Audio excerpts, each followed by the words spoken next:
Chapter 7, The Final Warning and Invitation. The time is short. Even now, the gears of destiny turn unstoppably toward their climax. Now is the hour to decide. Will you join the chosen or be lost to the days of wrath? Do not wait for the trumpet blast or the final sign. The last warning is now hammered at your heart by the hand of a warrior angel. To all, no matter your past, your guilt, your fear, there remains a path to salvation. Repent sincerely, cling to hope, and live as if today is all you have left. The decision you make will echo through all eternity. The darkness will either break you or forge your spirit into something eternal. Join me. Arise, fight, believe, until the realm is forever established, and death is dead. Stand ready, chosen of God. Stand ready, children of humankind.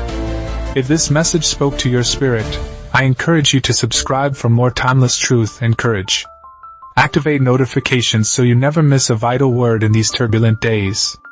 Give a like to help this urgent message reach more souls. Leave your thoughts or your vow in the comments. Your voice matters. And share this video. You never know who is standing at the edge, desperate to hear the call.